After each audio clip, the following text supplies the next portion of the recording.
Tiada kata yang dapat ungkapkan betapa ku bersyukur Tuhan. Kau layakkan kutuk terima anugerah kasih dan keselamatan. Terima kasih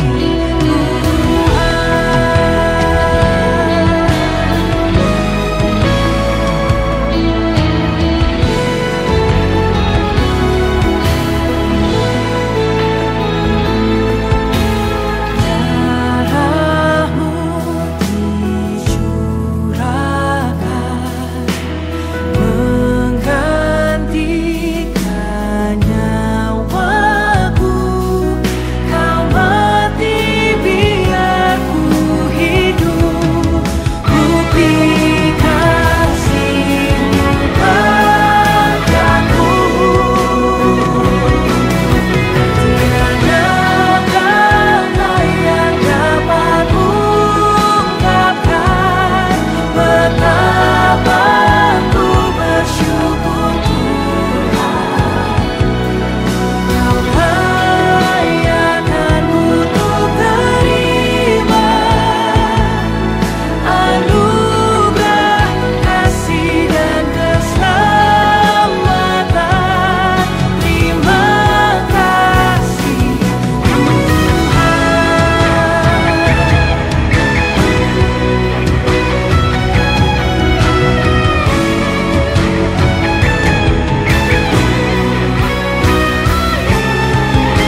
Siapakah aku? Kau jadikan aku yang paling berharga, yang paling mulia. Dan bila ku hidup, biar untuk kemuliaan nama-Mu selamanya. Tiada kata yang dapat ungkapkan betapa ku bersyukur Tuhan. Kau layakkan kutuk terima anugerah kasih dan keselamatan. Tiada kata yang dapat mengungkapkan betapa ku bersyukur Tuhan. Kau layakkan kutuk terima anugerah kasih dan keselamatan. Terima kasih Tuhan.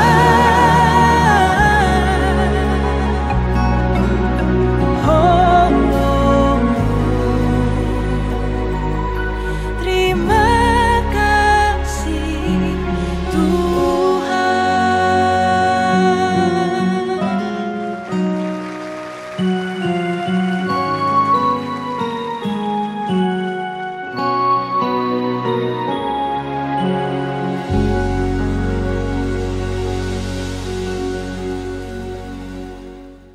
Shalom ibu-ibu yang dikasihi Tuhan. 主所爱的姐妹们平安。 Puji Tuhan, kita hari ini masih diberikan kesempatan untuk berkumpul bersama secara online. 感谢神，众人还在线上，我们姐妹们还可以集在一起。 Marilah kita manfaatkan waktu saat ini sebaik mungkin untuk mendengarkan firman Tuhan. 让我们好好的使用这段时间来聆听神的真理。 Sebelum kita masuk ke dalam firman Tuhan, mari kita terlebih dahulu bersatu dalam doa. 我们先做一个祷告。 Tuhan Yesus, terima kasih atas kesempatan kami boleh kembali datang bersama berkumpul di dalam persekutuan Komisi Wanita ini. Biarkanlah Tuhan kami senantiasa boleh terus menjadi ibu-ibu yang senantiasa terus bertekun di dalam firman dan kebenaran Yesus Kristus yang telah memerdekakan kami. Saat ini Tuhan, kami kembali mau mendengarkan firman-Mu, pimpin setiap hamba-Mu yang menyampaikan dan menerjemahkannya Tuhan. Dan biarkanlah kami Tuhan boleh terus-menerus belajar Tuhan untuk semakin dibentuk, disempurnakan oleh Tuhan menuju kedewasaan rohani. Di dalam nama Tuhan Yesus Kristus kami menyambut firman-Mu. Amin. Ibu-ibu yang dikasihi Tuhan, hari ini kita akan membahas sesuatu yang sangat sederhana tetapi tidak mudah untuk dilakukan. 姐妹们，今天我们的讲题其实是很容易，但是很难做到的一件事。 Ada di antara ibu-ibu yang mungkin bisa menebaknya? 姐妹们，你可以猜到是什么吗？ Nah, hari ini kita akan bahas tentang memberikan pengampunan kepada orang lain. 今天我们的讲题就是饶恕他人。 Pengampunan ini adalah satu ajaran yang sebenarnya kita semua udah ngerti, tetapi sangat susah untuk dilakukan bukan di dalam kehidupan kita. 这个教导对我们来说非常熟悉了，但是我们很难做到。 Bahkan ketika saya berpikir semakin bertambahnya usia kita, kok rasanya semakin sulit bagi kita untuk belajar mengampuni orang lain. 而且对我来说，我们越成长的年岁，越难饶恕他人。 Ketika saya masih mengajar di sekolah dasar, 当我还在教小学学生的时候， nah saya cukup sering melihat dan menangani anak-anak SD tersebut yang ribut cekcok. 我常常处理这些小朋友们在他们的同学之间有一些的纠纷、嚷闹。 Tetapi yang uniknya dari mereka adalah walaupun mereka sering ribut dan sering cekcok, sering berantem, tetapi dalam waktu yang singkat mereka bisa segera berdamai kembali. 可气的是，就是当他们虽然闹得很厉害，但是不一段时间而已，一下子他们就和好如初了。 Kemudian ketika saya melihat anak-anak remaja, anak-anak SMP, nah yang kelas baru kelas 7, kelas 8 gitu, tetapi ketika ribut mereka udah mulai bikin geng sendiri. 但是到了初中，他们假如之间有一些的问题的话，他们就马上自己有一个小组，有一个团队了。 Dan di mana geng yang mereka buat itu akhirnya mereka memunculkan permusuhan antara geng yang satu dengan geng yang lain. 所以他们这一组其他的一组变成彼此的仇视。 Padahal saya berpikir usia anak-anak SD dengan anak-anak SMP itu nggak beda jauh. 其实对我来说，我的看法就是小学生的年岁与初中生的年岁不差多远。 Tetapi yang herannya adalah ketika anak SMP itu berantem, kok semakin susah untuk mengampuni temannya. 但是到了初中生的这个年岁，也是很难的饶恕他们的同伴。 Anak-anak SD yang berantem tersebut memang berantem, tetapi mereka dengan cepat melupakan dan kemudian mengampuni temannya. 但是小学生呢，纵然他们打打闹闹了，但是一会他们就已经和好如初了。 Berarti memang benar bukan? Semakin bertambah usia kita, kok rasanya semakin susah untuk mengampuni orang lain. 所以是对的。有一句话说到，我们越岁数越长大，我们越难饶恕他人。 Bahkan ketika orang dewasa itu cekcok, ribut dan berselisih, 当成人有纠纷、有不和的时候， saya melihat tidak jarang di antara orang-orang dewasa ini yang bahkan membawa dendamnya sampai ke liang kubur. 很多人把这些的伤到他的心的这些是可能是仇恨带到直到他死那一天都不能放下。 Fenomena ini menunjukkan kalau betapa sulitnya manusia itu belajar untuk mengampuni. 所以这个现象告诉我们，要饶恕他人有多么的困难。 Tetapi tahukah ibu-ibu yang dikasihi Tuhan, mampu mengampuni adalah tanda orang yang sudah dewasa secara rohani. 但是姐妹们，我们晓得吗？能够饶恕他人，就是代表我们的属灵够成熟了。 Dan sebaliknya, orang yang tidak mampu mengampuni adalah orang yang tidak dewasa secara rohani. 那些不会饶恕人、不能够饶恕他人的人，他们的灵命成熟其实是非常的幼稚。 Nah, mari kita baca satu ayat firman Tuhan dari Efesus pasal 4 ayat 31 sampai 32. 我们来看历出的经节，就是在以弗所书第4章31到32节。 Segala kepahitan, kegeraman, kemarahan, pertikaian dan fitnah hendaklah dibuang dari antara kamu. Demikian pula segala kejahatan. Tetapi hendaklah kamu ramah seorang terhadap yang lain, penuh kasih mesra dan saling mengampuni, sebagaimana Allah di dalam Kristus telah mengampuni kamu. 一切的苦毒、恼恨、愤怒、嚷闹、诽谤，并一切的恶毒，都当从你们中间除掉，并要以恩慈相待，存怜悯的心，彼此饶恕，正如神在基督里饶恕了你们一样。 Mari kita perhatikan penekanan firman Tuhan ini di bagian penuh kasih mesra dan saling mengampuni. 我们来注意这里强调的，就是要以恩慈相待，存怜悯的心。 Nah, kenapa perlu saling mengampuni? Nah, di situ ada penekanan lagi setelahnya, yaitu sebagaimana Allah di dalam Kristus itu telah mengampuni kamu. 接下来就是要彼此饶恕，正如神在基督里饶恕了你们一样。 Dalam hidup ini pasti ada aja orang yang menyakiti hati kita. 在这个生活当中，当然是有人已经伤了我们的。 Bahkan mungkin orang-orang terdekat dengan kita itu yang paling bisa menyakiti hati kita. 甚至我们最熟悉、与我们最亲近的人，常常会伤了我们的心。 Entah itu suami kita, istri kita, 也许是丈夫、妻子， anak-anak kita, 可能是我们自己的孩子， saudara-saudara kita sendiri, 我们自己的亲兄弟姊妹们， atau bahkan jemaat dalam gereja. 甚至是我们一个教会里面的会众。 Dan mungkin terkadang ketika kita tersakiti, rasa sakitnya itu bahkan terasa sampai hari ini.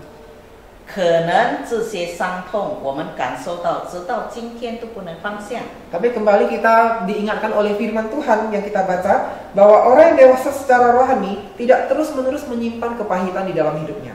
所以刚才我们读的经节就是告诉我们，一个已经成熟的属灵成熟的人，不会把这些苦毒、这些恼恨、愤怒收在心里面。 Mengampuni itu bukan berarti kita setuju dengan kesalahan mereka. 我们饶恕他人，并不意味着我们认同他的行为， Tetapi kita memilih untuk tidak memelihara luka itu lagi. 但是我们选择不把这个伤心的事收在我们心里。 Kalau kita terus-menerus menyimpan luka tersebut, justru hati kita yang akan semakin terluka, bukan orang yang menyakiti kita. 当我们不把这些放下的、这些让我们伤心的事放下的话，其实让我们痛苦的是我们自己。他那个人完全不晓得。 Tadi saya bilang topik kita hari ini adalah mengampuni sebagai satu tanda kedewasaan rohani. 刚才我们说到的就是今天讲题，就是饶恕人，就是我们属灵的成熟的程度。 Kedewasaan rohani itu terlihat dari kemampuan kita untuk berkata, saya melepaskan pengampunan karena saya mau hidup damai. 属灵成熟的时候，我们可以说出这样一句话：我饶恕他，因为我要活在平安里。 Bukan karena mereka layak, tetapi karena Tuhan sudah terlebih dulu mengampuni saya. 不是因为他们配得到这个饶恕，而是神先饶恕了我们。 Karena Efesus 4 ayat 32 tadi juga mengatakan, sebagaimana Allah di dalam Kristus telah mengampuni kamu. 就像刚才我们读的经节，神在基督里已经饶恕了我们一样。 Maka kita yang sudah terima pengampunan Kristus Yesus itu, tentunya kita juga harus mengampuni orang lain, bukan? 当然，我们接受了主耶稣已经饶恕了我们同样也要饶恕他人。 Nah, seringkali saat seseorang menyakiti hati kita, terutama orang yang dekat dengan kita, 常常因为亲近我们的人伤了我们的时候， dan kita sampai merasa sulit untuk mengampuni dan bertanya-tanya, apakah mereka pantas untuk diampuni? 我们觉得很难饶恕他，甚至我们会问他配得到我的饶恕吗？ Secara manusiawi kita, mungkin kita akan menjawab tidak pantas. 照我们的人性来说，我们一定回答他不配得到我的饶恕。 Atau ada orang yang bahkan sudah menyakiti kita, tapi mereka seperti nggak tahu diri, tidak meminta maaf lagi kepada kita. 有的时候，当他人伤了我们的时候，他自己没有感觉到他已经伤了我们，也没有说道歉的话。 Orang tersebut tidak minta maaf, jadi apakah saya harus tetap mengampuni mereka? 他都没有向我道歉，我还要持续饶恕他吗？ Nah, disinilah kita belajar tentang satu kebenaran yang penting. 所以从这件事上，我们学习一个非常重要的信息。 Pengampunan itu bukanlah tentang orang lain itu layak atau tidak layak untuk diampuni. 饶恕这件事不是关于那个人配不配得到饶恕， Tetapi itu tentang hati kita sendiri. 但是是关乎到我们自己的心灵。 Nah, Yesus Kristus sendiri berkata di dalam Matius pasal 6 ayat 14 sampai 15. 这里马太福音也同样告诉我们， Karena jikalau kamu mengampuni kesalahan orang, Bapamu di surga akan mengampuni kamu juga. Tetapi jikalau kamu tidak mengampuni orang, Bapamu juga tidak akan mengampuni kesalahanmu. 就是马太福音第6章14到15节，你们饶恕人的过犯，你们的天父也必饶恕你们的过犯；你们不饶恕人的过犯，你们的天父也必不饶恕你们的过犯。 Ayat ini menegaskan bahwa pengampunan itu adalah sikap hati yang meniru kasih Allah. 饶恕这件事，就是我们效法主耶稣的态度。 Kalau kita memikirkan kembali kehidupan kita, Tuhan tidak menunggu kita menjadi sempurna atau layak untuk diampuni baru kita diampuni. 当我们回顾我们的一生的时候，我们要晓得，神不是等我们配得饶恕的时候才饶恕我们。 Tapi kita tahu bahwasanya bahkan ketika kita masih berdosa sekalipun, Tuhan Yesus itu telah dikorbankan di atas kayu salib untuk mengampuni segala dosa pelanggaran kita. 甚至我们已经晓得了，当我们不配得到的时候，神已经在十字架上为我们而死，已经饶恕了我们。 Yesus telah mengampuni kita terlebih dahulu.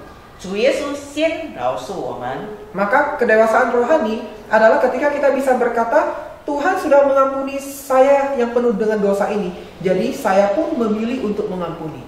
所以属灵的成熟的程度，就是我们有这样的心态。神已经先饶恕了我，现在我也可以以同样的态度饶恕他人， Yaitu mengampuni setiap orang yang mungkin telah menyakiti hati saya. 就是饶恕那些我们认为已经伤了我们心的人。 Nah, inilah poin pertama, yaitu orang yang dewasa rohani tidak menyimpan luka di hatinya. 这就是第一个要点，就是属灵成熟的人不把这些心痛收在他的心里。 Orang yang dewasa rohani itu memelihara damai sejahtera di hatinya dan menyadari kasih Allah yang mengampuni dirinya. 而是一个可以持守神完全的爱在他心里的人。 Dan kemudian orang yang dewasa rohani ini meniru kasih Allah tersebut dengan mengampuni orang lain.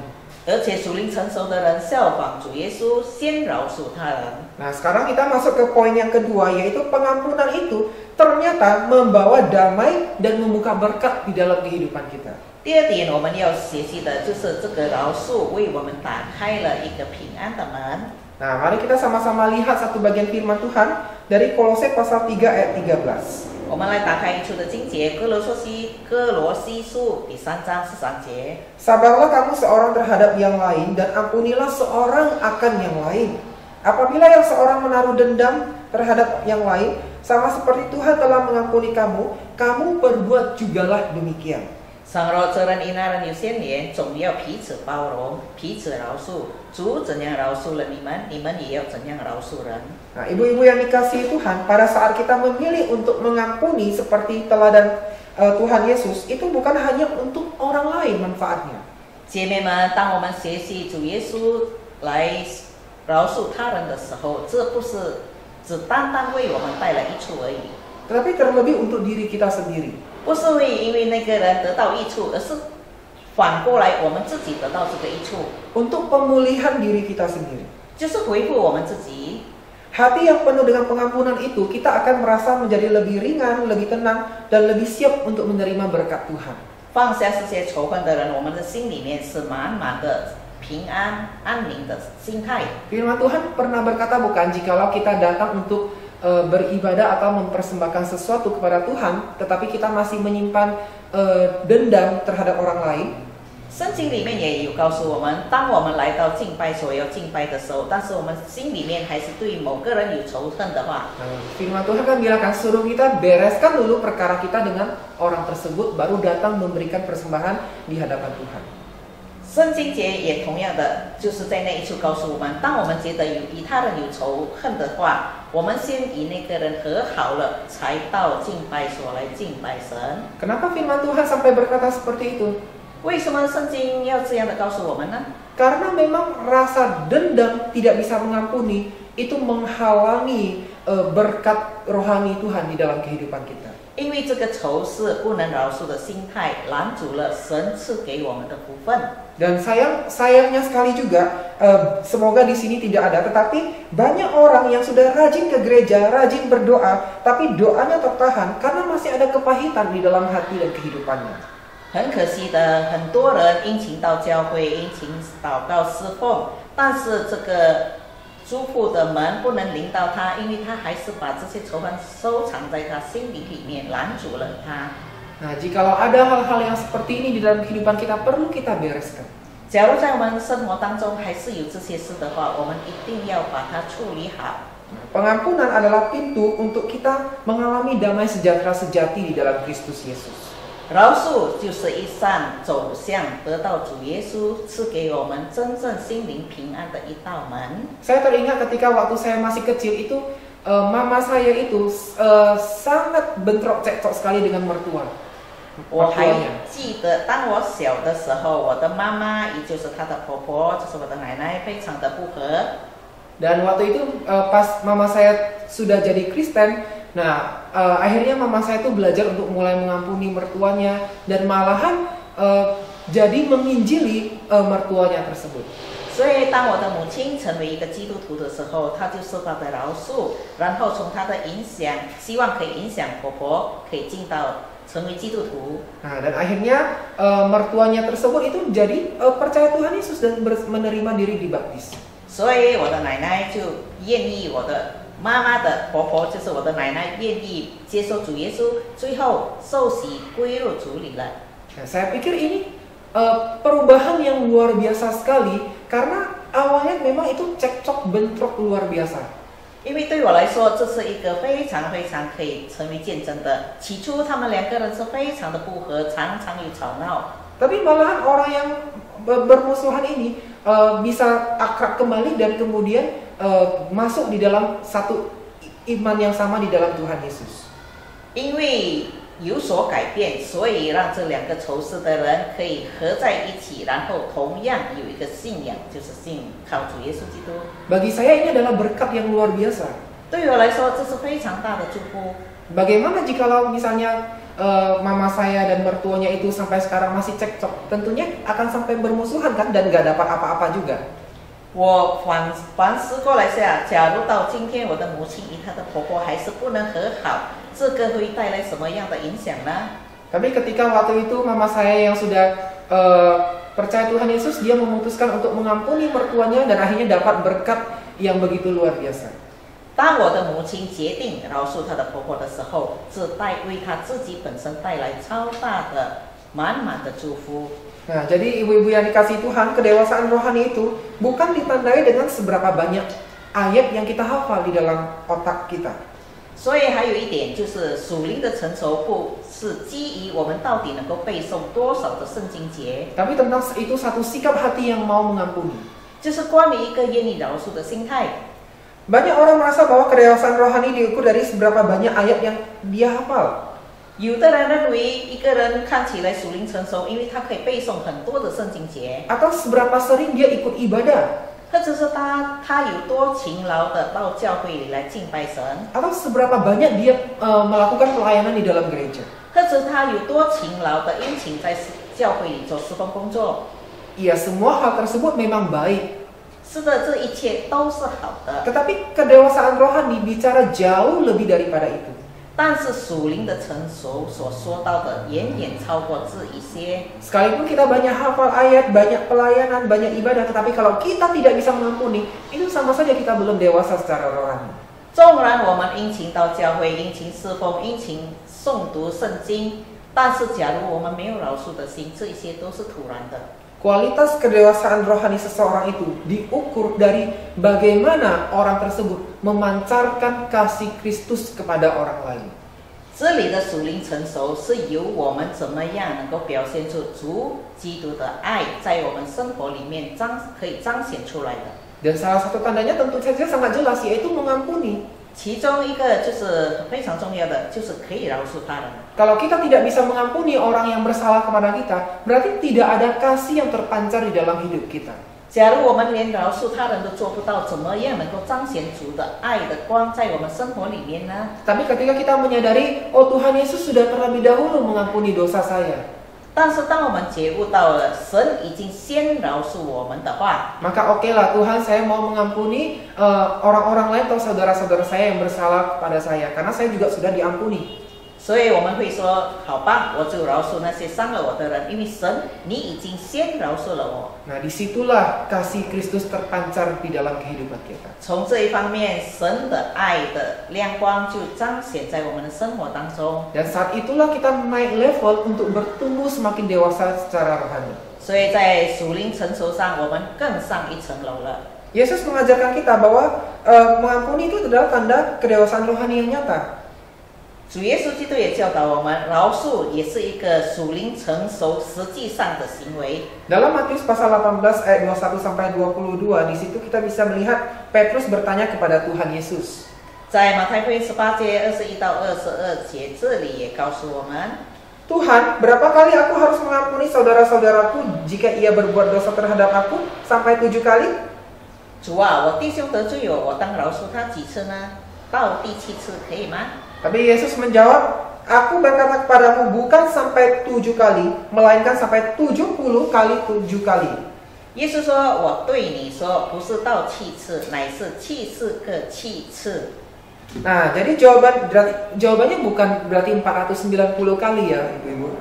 那他的答案其实不是490次这么多， Tetapi jawaban Yesus ini menegaskan bahwa pengampunan yang harus kita berikan kepada sesama kita itu bukan hanya 1 kali, 2 kali, atau 7 kali. 这里主耶稣告诉我们，你饶恕人不是1次、2次，是7次。 Tetapi itu harus menjadi bagian dari karakter kita yang terus-menerus berkembang. 而是在我们不断成熟的品格当中应该做到的。 Dalam kehidupan kita, mungkin kita akan diuji dengan orang-orang lain yang menyebalkan berulang kali. 在我们生活当中，有的人真的是让我们觉得很厌烦，重复又重复的让我们觉得揪心。 Namun kedewasaan rohani sejati ditunjukkan dengan kesediaan kita untuk mengampuni orang lain tanpa batas. 但是这里告诉我们，我们要没有限制、没有限量性的饶恕他人。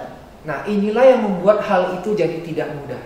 这就是成为一件非常难做到的事。 Bagaimana mungkin bisa mengampuni orang lain tanpa batas? Tentu sangat tidak mudah, bukan?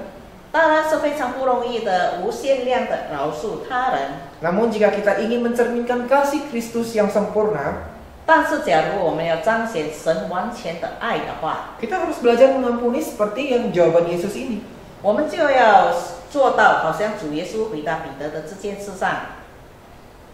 Tentu tidak mudah, tetapi ada Roh Kudus yang menolong kita. 当然，我们自己是做不到的，只有靠着圣灵，让我们可以做到。 Dan kalau ibu-ibu ingat doa Bapa kami, 假如姐妹们你记得主祷文的话， di situ kan juga ada bagiannya, yaitu ampunilah kami akan kesalahan kami, seperti kami juga mengampuni orang yang bersalah kepada kami. 就是免我们的债，如同我们免了人的债。 Artinya Tuhan mengampuni kita, maka kita harus mengampuni. 就是神已经饶恕了我们，我们同样要饶恕他人。 Tuhan tidak ingin kita hidup dalam penyesalan atau terbelenggu oleh rasa dendam tersebut. 神不要我们活在这个因为仇恨，我们隐藏着的这些后悔以及愤恨在心里面。 Tuhan ingin kita hidup bebas, tidak terbelenggu oleh dendam, kebencian dan apapun, dan mengalami damai sejahtera yang sejati. 神要我们活着，单单只是享受神给我们的平安，而不把这些仇恨、愤怒隐藏在我们心里面。 Dan keputusan kita untuk memberikan pengampunan kepada orang lain itu memberikan jalan untuk kebebasan ini. 所以，当我们选择饶恕他人的时候，就为我们预备了这一个道路，走向平安的这项道路。 Nah, pada akhirnya ibu-ibu yang dikasihi Tuhan menjadi wanita, komisi wanita yang dewasa secara rohani, bukan berarti kita hidup secara sempurna. 姐妹们要成为一个属灵成熟的姐妹，并不意味着我们生活在完全都好的状况之下。 Nah, tetapi kita terus-menerus bersedia memberikan hati kita untuk dibentuk oleh Tuhan, termasuk di dalam hal mengampuni orang lain. 但是我们要恳求神不断的塑造我们，让我们成为更好，包括在饶恕这一件事上。 Dan biarlah kita senantiasa mengingat bahwa pengampunan itu bukan hanya sekedar tindakan yang harus kita lakukan terhadap orang lain. 我们要记得，我们饶恕人不单单只是一个应该要做的行为， Tetapi juga merupakan jalan untuk menerima kedamaian, kasih Tuhan dan berkat Tuhan yang melimpah di dalam kehidupan kita. 但是是借着它，我们有一条道路可以领受从神而赐给我们的喜乐和平安。 Nah, belajar mengampuni memang tidak mudah. 学习饶恕真的不容易， Tetapi belajar mengampuni ini adalah bagian dari perjalanan menuju kedewasaan rohani yang sejati. 但是学习饶恕就是走向真正属灵成熟的一段路。 Ketika kita saat ini mungkin masih ada pergumulan dengan orang lain, atau di masa depan mungkin kita akan mengalami kesulitan mengampuni orang lain. 所以在这人生路途当中，当然不免我们会碰到那些让我们烦心的人，或者是以后我们可能会碰到，我们真的要学习饶恕这件事。 Maka ingatlah kedua poin firman Tuhan yang telah disampaikan hari ini. 所以我们记得刚才我们所学习的两个重要点， Yaitu orang yang dewasa secara rohani itu tidak menyimpan luka di dalam hatinya. 就是属灵成熟的人不会把这些伤了他的心的事件隐藏收在他心里。 Dan yang kedua, orang yang dewasa secara rohani itu menyadari bahwa mengampuni orang lain itu membawa damai di dalam hatinya dan membuka berkat rohani di dalam kehidupannya. 第二点就是学习到饶恕他人不单单只是对他人带来益处，同样的我们得到从神而来的喜乐和平安。 Amin. 阿门。 Mari kita berdoa. 我们来做一个结束祷告。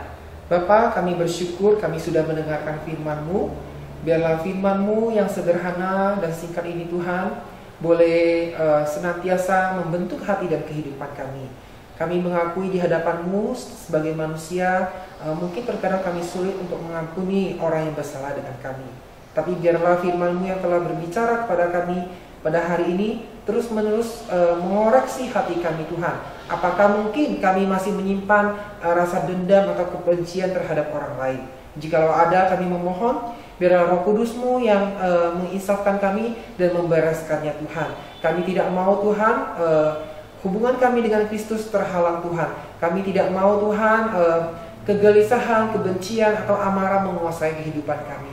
Tapi kami mau Tuhan mengalami damai sejahtera Kristus yang sejati di dalam kehidupan kami. Kami mau mengalami sukacita surgawi. Kami mau mengalami pertumbuhan rohani. Dan kami mau mengalami berkat-berkat Tuhan di dalam kehidupan kami yang luar biasa. Terutama berkat rohani di antara keluarga kami. Baik itu keluarga inti kami maupun keluarga di gereja kami dengan sesama jemaat di dalam tubuh Kristus. Ini doa kami Tuhan, biarkanlah Engkau sendiri yang terus-menerus membentuk kami menjadi ibu-ibu komisi wanita yang senantiasa bertumbuh menuju kedewasaan rohani. Semakin bertumbuh, tubuh kami mungkin boleh semakin merosot, semakin melemah, tapi biarlah iman kami Tuhan boleh semakin bertumbuh dan semakin sempurna seperti Yesus Kristus Tuhan dan Juru Selamat kami yang hidup. Di dalam nama Tuhan Yesus kami berdoa dan bersyukur. Amin. 阿门。 Ya, Tuhan Yesus memberkati ibu-ibu sekalian. 姐妹们，愿神祝福我们每一位姐妹。